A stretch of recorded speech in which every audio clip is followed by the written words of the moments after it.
Probablemente todos hayan reconocido la voz de Eduardo Darnoyans, pero seguramente solo los más avesados de nuestros oyentes hayan reconocido la voz de Eduardo Rivero, también ahí al fondo, Sí. tirando los coros. Haciendo un coro a medias con Jorge Galemire ahí ese día. Y bueno, eso. ¿Año? Y bueno, esto debe haber sido 77. En el 77, por ahí, sí, 77 yo diría, sí. Eduardo Rivero, bienvenido a Perspectiva. Gracias. Desde en primera fila, ¿no? Alguna vez más estuviste desde aquel momento. Estuve ya hace un tiempo que no hacemos sí, la columna, pero... en columnas no, porque por supuesto, pero he estado un montón de ocasiones de mesas especiales y tertulias de conductores del programa. Ah, bueno, claro. Mesas sobre el Bob Dylan cuando ganó el Nobel de Literatura. Ahí hace un tiempito más. Hace un tiempito, una La mesa. última vez que te entrevisté yo acá, sí, fue con el libro que hiciste sobre Jorge Galemire. claro. Y no quiero ser ave de mal agüero, pero fue los últimos días de febrero, primeros de marzo de 2020. Sí. Así que esperemos que no. Esperemos que esta vez no se venga el tsunami que se vino en ese momento, tsunami sanitario. Sí, sí, totalmente. No te vamos a echar la culpa a vos. No, por favor. Pero acá te estamos invitando en esta ocasión, aparte porque sos un amigo de la casa, porque, y bueno, los oyentes de Se Hace Tarde lo saben bien, porque te tuvieron ahí presentándolo acá en el jardín interno del Victoria Plaza Office Tower. Tenés un libro nuevo, y vendrán las flores, Sansueña, que es un libro sobre el disco Sansueña de Eduardo Darnoyans, sobre Eduardo Darnoyans, sobre Jorge Galemire también, porque tiene mucho que ver en el disco, y también sobre vos, porque vos también fuiste un testigo privilegiado. Sí, fui un testigo y tuve la posibilidad de cantar en esta canción también, que son de esas cosas que uno se va a llevar a la tumba, ¿verdad? Decir, mirá qué divino, pude cantar unos coros en el Sansueña, del mismo modo que alguna vez pude cantar unos coros en el Siempre Son las 4 de Jaime Ross, también tuve ahí en el coro de la canción 15 Abriles, ahí estoy también, así que bueno. ¿Y qué coro ese? Es un precioso tema, de mis favoritos, si no mi favorito de Jaime Ross. 15 Abriles es una maravilla, y bueno, estaba ahí y Jaime me vio a través del vidrio, Rivero, a la cancha, bueno, fue así, Rivero, a la concha, y ahí bueno, entré.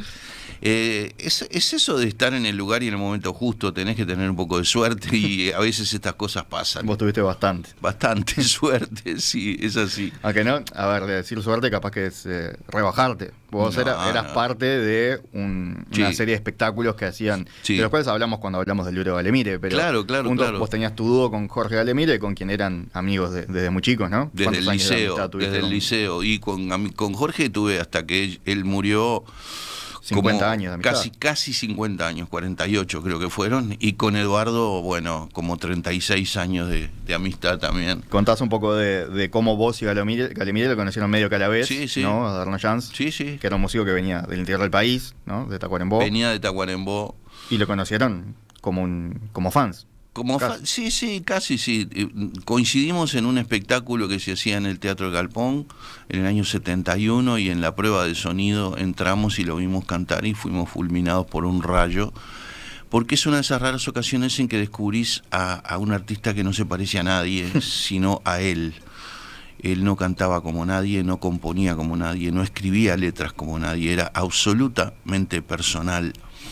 Y lo sigue siendo, y es un baladista fenomenal todavía hoy. Y fuiste parte de un espectáculo que hacían, primero vos tenías un dúo con Galemire y después los tres armaron. Nosotros tres. Recordado Nosotros Tres. Sí, Nosotros Tres, que tuvo 2 ciclos en el 1976 y luego en 1993. Y bueno, los 2 ciclos anduvieron bárbaro y los 2 ciclos se convirtieron también en una de esos mojones en el camino que te quedan para siempre. Por eso digo que decir que tuviste suerte es rebajarte, vos eras parte de ese grupo, esa comunidad de músicos que se formaba, ¿no? Y contás un poco, a mí me gustan mucho las historias hoy creo que es un poco diferente, hoy o se conoce menos o al revés, o se conoce más, son más transparentes los músicos, pero me gustan mucho las anécdotas de los años 70, por ahí, de rock, de los excesos, de que vivían todos juntos, grababan en mansiones en el campo y no sé, y ustedes tenían algo a la escala uruguaya, pero que tenían Casa Grande, que era como una cosa así, Casa Grande era había una chiquilina, en ese momento era una chiquilina que era la gorda Adriana Tipman, que sus padres eran dueños de una marmolería muy importante. Se habían ido en esos viajes que todavía se hacían entonces por Europa de 8 o 9 meses en barco. Entonces ella quedó al frente de la marmolería, pero lo mejor de todo fue que quedó al frente de una regia casa en la calle Juan María Pérez, en Punta Carretas, por ahí. Entonces la fue de mecenas, ¿viste? Entonces Eduardo Arnoyanz, Víctor Cuña, Galemire, yo, todos los que andábamos en la vuelta teníamos alguna habitación en esa casa y se armaban unas cosas impresionantes, y ahí armamos nosotros tres en el living de la casa, pasábamos las funciones para toda una barra de gente que estaba ahí. Así que fue la posibilidad en un Uruguay sumergido en la oscuridad, la posibilidad de en el tocadisco poner a Cita Rosa a todo volumen y que nadie tuviera miedo por poner ese tipo de cosas. Pasó en el año 1976. Y bueno, Darnoyanz volvía, además de su exilio, llamémosle, en Argentina, había estado estudiando letras y eso en la Universidad de La Plata, y en ese momento, en el fines del 75, principio del 76, ya volvió, y ahí se armó todo eso. El trío artístico Jorge de Nevi y Milce Viñas, Pepe Vázquez, regenteaban, manejaban el Shakespeare and Company Café Concert, que después fue el Teatro La Candela, en 21 de septiembre y Coronel Mora. Como Galemire tocaba en Canal 12 junto con ellos, en un programa que se llamaba Coliseo Colifato, que después fue Plop y otros más, le hablaron para hacer algo, y a Darnoyanz también le habían hablado por otro lado. Entonces un día nos encontramos acá en 18 de julio, Río Negro, y dijimos, bueno, si te hablaron a vos y nos hablaron a nosotros, ¿por qué no hacemos algo juntos los tres? Y así surgió. Y de ese nosotros tres es que surgió Sansueña, porque la colaboración de Galemire con Darnoyanz, que se dio en nosotros tres, fue fundamental para que cuando Darnoyanz entró al estudio a hacer lo que era su tercer disco, Galemire fuera el arreglador natural. Después resultó el hombre orquesta. Hay temas donde hace una especie de one man band, toca la batería, el bajo, las guitarras eléctricas, todo él. Y yo fui testigo de eso. Al haber estado en ese espectáculo con ellos, bueno, se me permitía entrar y hacer lo que quisiera. Me sentaba en el piso del estudio, me calzaba unos auriculares, y no sé, ahora son grandes clásicos. Darnoyanz cantaba final o cantaba el instrumento, ¿no? Conocerse, claro está. Y cuando Darnoyanz cantaba eso, parado ahí, con el brazo extensible del micro que venía del techo y estaba parado, yo estaba ahí sentado a 1 metro en el piso, ¿no? Y bueno, esa es otra de esas cosas que van a ir siempre con uno, ¿no? Así que fui parte de eso, fui testigo de todo eso, casi sin falta. En el caso del libro que escribiste sobre Galemire, uno entiende que viene por un lado de tu necesidad o tu deseo de homenajear a un gran amigo y un músico, pero desde el musical voy, un tipo quizás menos conocido, menos ¿no? conocido. Si bien quizás está como revisitando su obra, hay una reedición reciente de Segundos Afuera, ¿no? Segundos En Afuera vinilo. se reeditó en vinilo hace poquito por parte del sello Little Butterfly, y está bárbaro que haya sido así. Pero en ese momento, hasta ese momento quizás era medio difícil encontrar su música, muy ¿no? difícil. Algunas cosas en YouTube. Muy Vos venías difícil. un poco a reflotar la imagen de Galemire. De Galemire. Sí. En el caso de Darnoyanz, no, es una figura sumamente reconocida. Claro. A la manera uruguaya en la que capaz, no, como siempre, nadie es profeta en su tierra, ni siquiera después de muerto acá en Uruguay. Claro. Pero, ¿por qué querías traerlo, revisitarlo al Darno? Que a diferencia de Galemire quizás no lo necesitaba, o sea, ¿por dónde venía tu deseo? No lo necesitaba, pero el deseo era más que nada que determinadas anécdotas o determinado nivel de información sobre el Sansueña, sobre cómo se gestó Sansueña, no se lo llevara al viento. Yo recordaba, con mi memoria, de dónde sacó Galemire los instrumentos, cuál es la marca de las guitarras, del bajo, quién le prestó esta guitarra o esta otra. Y tu memoria siempre lo destacamos nosotros. Sí, pero tu siempre me prodigiosa. dicen, yo siempre le digo, Emiliano, por ejemplo, dice, no, la memoria tuya. Yo, no es lo que era la memoria. Ojalá siga existiendo un tiempo largo en mi memoria, ¿no? Como me dicen.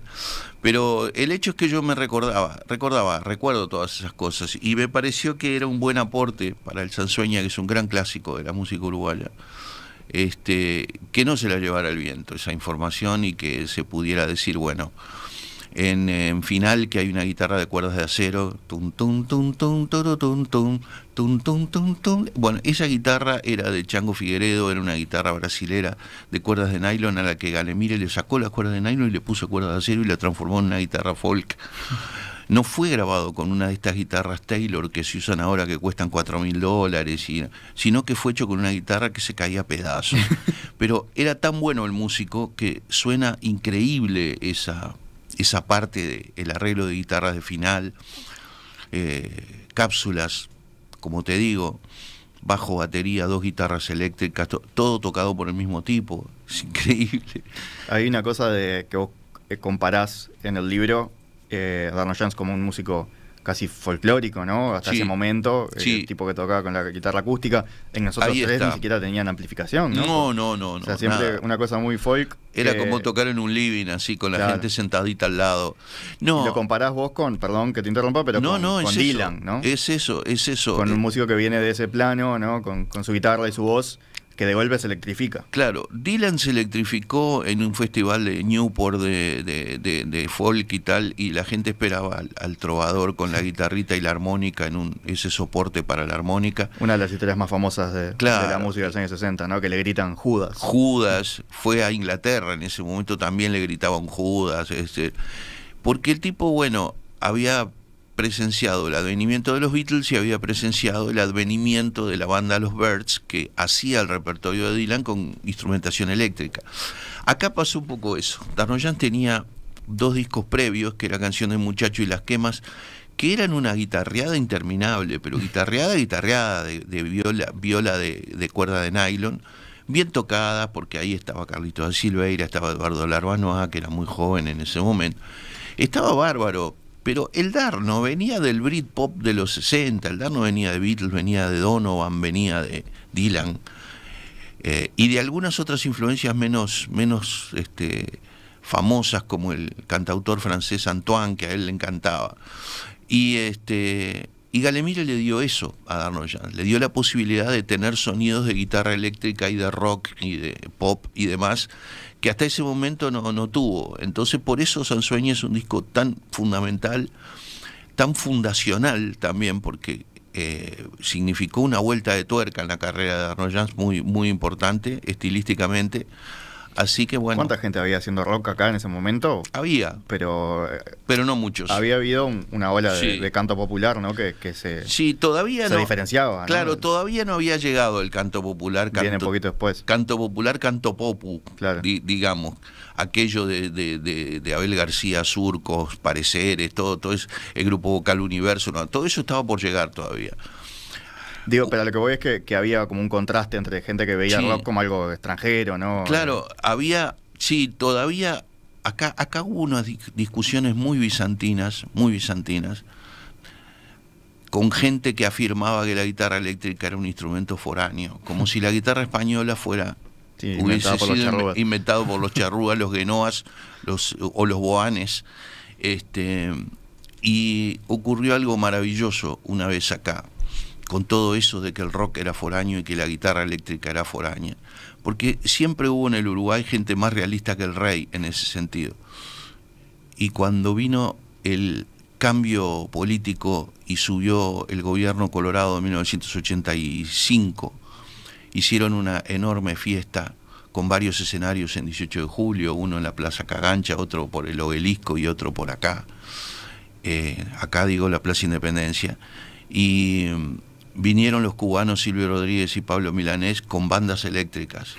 Entonces todos los que eran más realistas del rey se callaron la boca instantáneamente. Dejaron de hablar de la guitarra eléctrica. Aparte, los músicos cubanos que vinieron tenían remeras que decía Korg, por ejemplo, una marca de teclados electrónicos y demás. Entonces ahí se terminó, eso se acabó automáticamente. Y fueron Los Tontos, por ejemplo, en la movida del rock de los 80 y eso. Los Tontos fueron acusados de vendidos al imperialismo porque fueron a tocar a una fiesta de empleados de Montevideo Refresco Coca-Cola, ¿no? Pasaban todavía esas cosas. Ahora, por suerte, la cabeza cambió bastante, ¿no? Mencionaste por ahí una de las canciones, de las primeras canciones del Sansueña. Por cierto, llega un mensaje, que ahora te doy quién es, de Martín, que pregunta por qué se llama así el disco.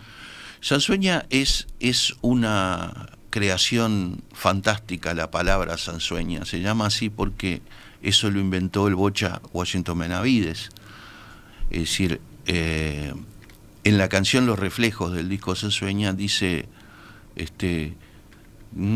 con pasaje hacia Sansueña, como si un tren bamboleante con pasaje hacia Sansueña. Sansueña es un lugar mítico como la Santa María de Onetti, digamos, una cosa que no existió. Y que viene del libro Las Milongas. Darno Jans musicalizó muchos textos de Las Milongas, porque además había sido alumno en Tacuarembó del Bocha Benavides, y fue uno de los que se nuclearon en torno al Bocha en ese momento. Y viene de ahí la palabra, del poema Los Reflejos, del libro Las Milongas de Washington Benavides. Varias cosas para decir. Primero, que vos enseguida dijiste Galemire tocando todos los instrumentos. Todos los instrumentos, todo, guitarras, bajo, batería, todo. No al mismo tiempo. Pero... No al mismo tiempo. Fue una labor de artesanía, ¿no? Ir grabando en capas todos los instrumentos de una banda hecha por un tipo solo, ¿no? Pero bueno, fue así. Hay registros de otros, no sé, Prince o cosas así. Sí, claro. Paul McCartney hace discos tocando todos los instrumentos, ¿no? El primer disco solista de McCartney tocó todo él. Eduardo Mateo tocaba todo también, batería, tocaba percusión, guitarras, bajo, eso también. Acá entonces, primero, Galemire One Man Band. One Man Band, exactamente. Segundo, se nota acá bien algo que vos marcas de cómo canta Darno Jans, que tiene una voz muy particular, algo muy uruguayo, ¿no? Hay muchas voces muy particulares en Uruguay. Sí. Pero lo que destacás de él son los melismas. Los melismas. Ahí te dejo que lo expliques. Incluso la palabra melisma me la enseñó él. Yo no la sabía. Melisma son las vueltitas de la voz hechas con la misma sílaba de la letra. Hacer varias notas con una sola sílaba de la letra. Vos podés decir o podés hacer ese pan, ahí haces 4 notas con un A, que es una sola sílaba de la letra, ¿no? Eso es un melisma. Y hay estilos muy melismáticos, como la canción napolitana, como el flamenco, que son netamente melismáticos. El Darno era muy melismático, tenía una base técnica muy buena para cantar. Su respiración, sus melismas, entonaba las consonantes, las N, las L, las entonaba, que es otra de las características del Darno que en este disco se ven clarísimamente, ¿no? Por ejemplo, acá cuando el pobre Juan de Dios toma unas cápsulas de sándalo. Y vos decís que marcás como hace varias, como si fueran varias O, ¿no? Claro, exactamente. Ahí se nota particularmente. Exactamente. Y bueno, lo interesante es que este es un poema de José Asunción Silva, un colombiano, y el Darno estaba medio empeñado en musicalizar poetas y demás. Poeta colombiano del siglo XIX. Sí, y en ese momento, porque curiosamente en Sansueña hay una letra de él, reconocidamente de él, que es Memoria de Cecilia, y otra que es Final, donde está, si bien está firmada junto con Víctor Cuña, Darno Jans hizo una parte sustancial de esta letra. Y es interesante porque en ese momento un día vino en un almuerzo en la casa de Galemire, sacó una cuadernola y nos mostró la letra de Final, que nos pareció absolutamente maravillosa. Y Galemire le dijo: Darno, dejate de joder con José Asunción Silva y hacé vos las letras, mirá las letras que haces. Y en el álbum siguiente, Surcidor, ahí explotó Darno Jans como letrista. Ahí sí hay 5 o 6 cosas suyas que son absolutamente increíbles. Es posible que varios oyentes que le guste Darno Jans, pero capaz que no se hayan metido tanto en su obra, que no supieran, ¿no? Que por ejemplo que esta letra no es de él. No, claro. Igual hay un valor en encontrarla, ¿no? Hay un valor en encontrarla. Y esto es parte de la loca cabeza o cuerda cabeza del Darno, que era un tipo realmente culto. No que la va de culto, que era culto. No que te nombra con esnovismo 3 o 4 escritores, sino que te podía nombrar 40 y los había transitado profundamente a los 40. Es interesante contra alguien que no la va de, sino que es, ¿no? Y Eldarno era un intelectual genuino y un tipo culto, auténtica, probadamente culto. Entonces, bueno, conocía a todos estos poetas y demás, pero luego cuando se decidió a escribir él, yo sigo pensando que está entre quizás los 2 o 3 mejores letristas que ha dado este país en todos los tiempos, ¿no?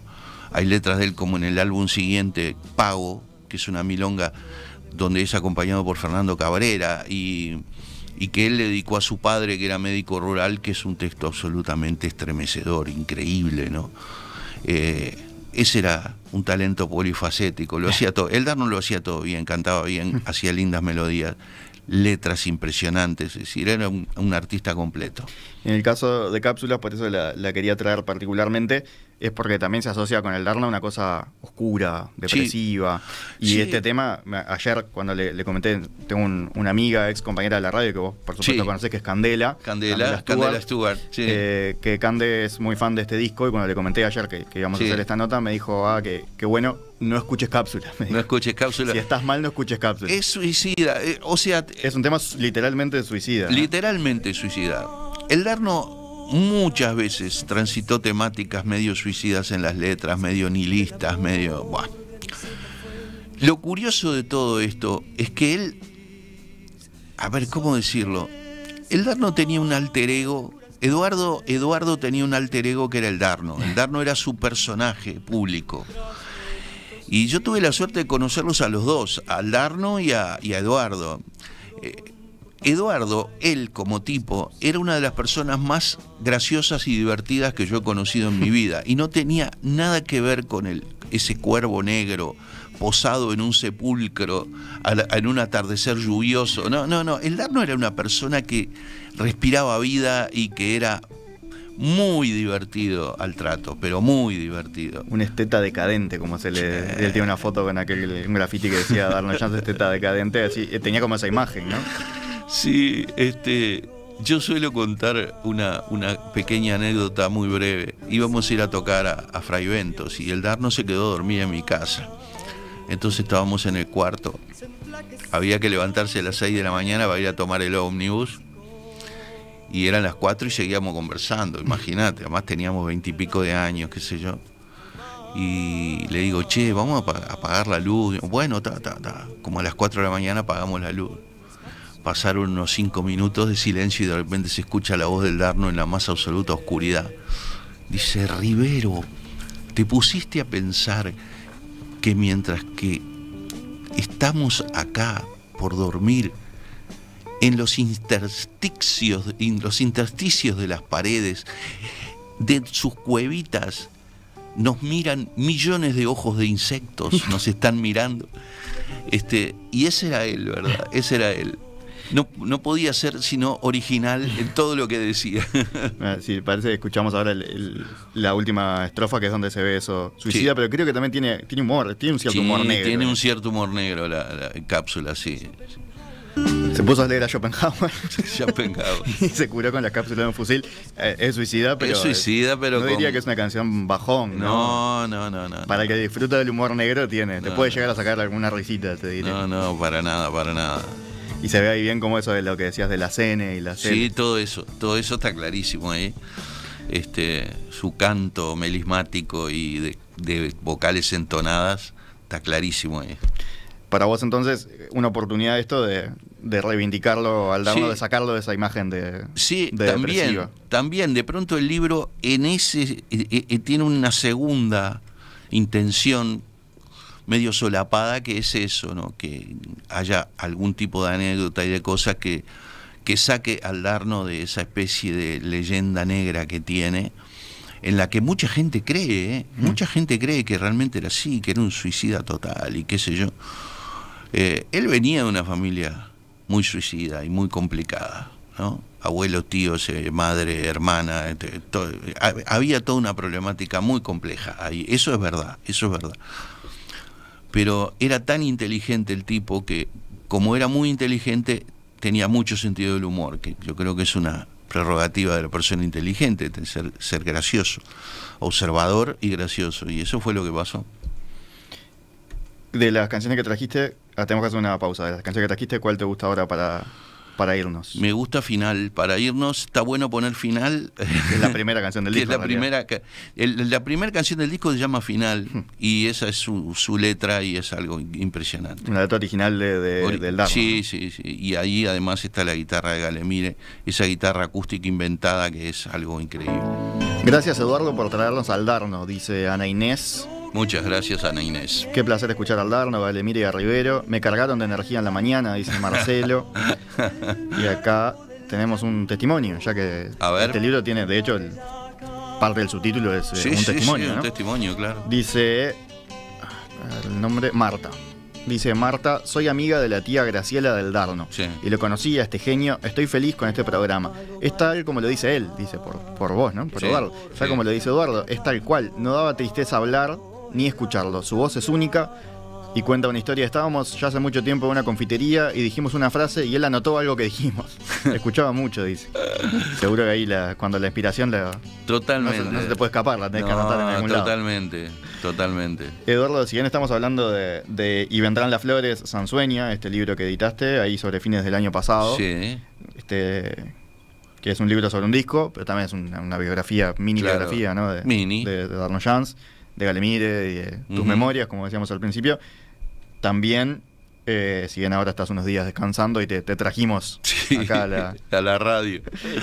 Como el otro día que yo estaba acá en la redacción y vos me invitaste a pasar y te decía, siento que es como los dibujitos cuando los traen, sacan del escenario. Bueno, te trajimos así para acá. Te trajimos de tu descanso. No estabas en Marindia, por lo menos estabas más cerca. Estabas en tu casa. Hoy no estaba en Marindia, ¿no? Estoy acá. Se hace tarde, como por las tardes de Radio Mundo, a las 4 de la tarde. Su temporada número está bien a ser la cuarta. Bueno, 2020, 2021, 2022, sí, la cuarta. El cuarto año. Claro, hubo unos días de calendario. Fines de 2019, pero como que se estaba formando ahí. Claro, se estaba formando. La mesa del tiempo libre. Mira, nació con la pandemia, empezó en marzo, unos días antes de que el famoso 13 de marzo, aquel viernes 13 de marzo, que se decretó que había pandemia oficial. Empezó por ahí, o sea que este es el cuarto año, se hace tarde. Y bueno, y se ha armado una audiencia divina totalmente. Está bueno, está funcionando, por suerte. Y quizás es lo más difícil, ¿no? O sea, hacer un buen programa, seguramente haya mucha gente capaz de hacerlo, pero generar eso son cosas que primero quizás no depende solo de vos, pero depende mucho de vos también. Depende. Se genera una comunidad ahí. Depende. Lo que pasa es que no existe una fórmula del éxito. Existe el éxito, y nadie sabe cómo se logra, porque a veces se usa la misma fórmula que otro la aplicó en forma exitosa y no resulta. Pero bueno, haces todo lo que podés, pones todo el amor del mundo y a veces resulta. Y bueno, con Se hace tarde está resultando, así que estoy loco de la vida, muy, muy, muy feliz de cómo ha venido la cosa.